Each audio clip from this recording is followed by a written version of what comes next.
एक धनवान आदमी हुआ करता था। उसके बेटे का नाम पाटिल था। उसे पैसे का अहंकार बहुत था। उनके घर में किशन नाम का एक गरीब युवक काम करता था। पाटिल हरदम किशन का अपमान करता था, मगर वो धनवान आदमी पाटिल का अच्छे से ख्याल रखता था। किशन आए दिन काम पे आकर शाम तक पेड़ों को पानी देना, लकड़ी काटना, कार धोना जैसे सभी काम करता था और शाम होते ही घर को लौट जाता था।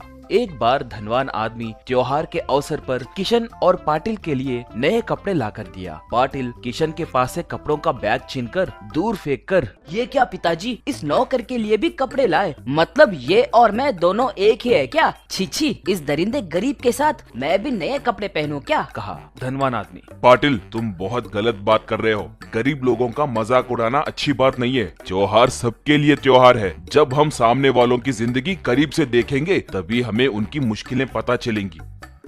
कहकर नीचे गिरे बैग को उठाकर किशन को देने लगा। किशन तब, साहब, पाटिल साहब के मना करने के बाद भी इसे लेना ठीक नहीं होगा। कृपा करके इन्हें ठुकराने के लिए मुझे माफ कीजिए, कहकर हाथ जोड़कर चला गया।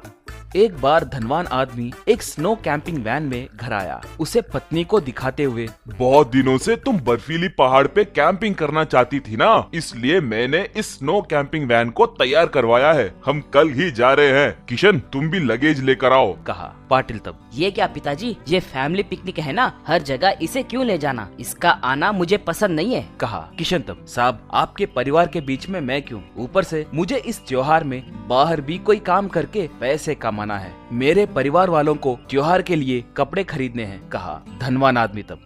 किशन, तुम्हें कहीं और काम करने की कोई जरूरत नहीं है। वो पैसे मैं ही दूंगा। तुम नहीं आओगे तो अच्छा नहीं रहेगा। पाटिल, एक और बार किशन को कुछ बोले तो ठीक नहीं होगा। सामने वाले की स्थिति जाने बिना बात करना ठीक नहीं है, कहकर चेतावनी दिया। ऐसे वो सब वैन में निकले। वो वैन बर्फीली पहाड़ों पे जाने लगी। एक जगह पर वैन को रोककर एक टेंट बनाकर कैंप फायर लगाकर सब आराम से बैठ गए। इतने में किशन बर्फीली पहाड़ियों की खूबसूरती देखने के लिए एक पहाड़ के किनारे के पास जाकर खड़ा हो गया। तभी पाटिल धीरे से आकर उसे धक्का मारकर चला गया और बाद में जैसे उसे कुछ पता न हो वैसे मुंह बनाकर सबके साथ बैठ गया। इतने में वैन में मौजूद जनरेटर खराब हुआ। ये देखकर धनवान आदमी, हे भगवान, ये जनरेटर खराब कैसे हुई? उसके बिना हीटर और स्टोव कुछ काम नहीं करेंगे। ये लकड़ियाँ ज्यादा देर तक नहीं जलेंगी। लौटकर जाने के लिए सोचे तो 10 घंटे लगेंगे। इस रात हम जरूर इस बर्फ में जमकर मर जाएंगे। हे भगवान, ऐसे क्यों हुआ? वैसे किशन कहाँ पर है? किशन, किशन, कहकर घबराते हुए पुकारने लगा। पाटिल जनरेटर ठीक करने की कोशिश करते हुए, वो कहीं गया होगा, पहले हमारे स्थिति के बारे में सोचिए, यूं कह रहा था। इतने में सारे लकड़ियां जल गई। धनवान की पत्नी ठंड में कांपते हुए, बाप रे, ये सब मेरे वजह से हुआ है। ये तन मुझे मार देगी, मैं मर जाऊंगी, कहकर रोने लगी। इतने में किशन वहां पर आया। उसे देखकर पाटिल दंग हो गया। किशन तब, साहब, मैं गलती से फिसलकर घाटी में गिर गया था। बर्फ में गिरने की वजह से चोटें नहीं लगी। वैसे क्या हुआ? कहकर पूछा। तब धनवान आदमी जो भी था वो सब किशन को बताया। किशन बहुत मेहनत करके उस जनरेटर को ठीक किया। तब टेंट के अंदर फिर से लाइट्स जलने लगे। हीटर के अंदर से गर्मी आने के कारण सब चैन की सांस लिए। किशन इलेक्ट्रिक स्टोव में सबके लिए भोजन बनाकर परोसा। भोजन खाके सब अपना पेट भर लिए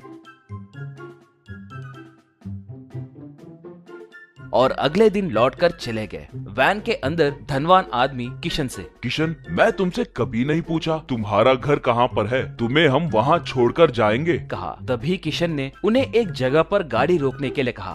वहाँ देखे तो वो एक अनाथ आश्रम था। वहाँ पर अनाथ बच्चे और जिन बूढ़े लोगों को उनके बच्चों ने छोड़ दिया था वो सब वहाँ पर शरण ले रहे थे। किशन तब, श्रीमान, एक जमाने में हम भी करोड़पति थे, मगर मेरे बचपन में हुए एक दुर्घटना में मेरे माता पिता दोनों मर गए। हमारी जायदाद भी गई। तब से मैं यहीं रह रहा हूँ। हमारे वालों के लिए त्योहार को कपड़े खरीदना है, कहा था ना, ये वही हैं। यही मेरे परिवार वाले हैं, कहा। ये सुनकर तीनों के आंख भर आए। पाटिल तब, किशन, मुझे माफ करो। पिताजी हरदम सामने वाले की स्थिति को जानने के लिए बोलते तो मैं समझ नहीं पाता था। अब मुझे समझ आ रहा है। तुम्हें इतनी परेशानियां होने के बावजूद भी तुमने कभी बाहर नहीं कहा। मेरे पास सब रहने के बाद भी मैंने कभी किसी की मदद नहीं की। मैंने ही तुम्हें पहाड़ से धक्का दिया है कहकर ये पता होके भी तुमने पिताजी से नहीं बताया। ये देखकर ही पता चलता है कि तुम्हारा दिल कितना बड़ा है। मुझे माफ करो किशन। कहकर उसके गले मिला। अपने बेटे में आए इस बदलाव को देखकर उसके माता पिता बहुत खुश हुए।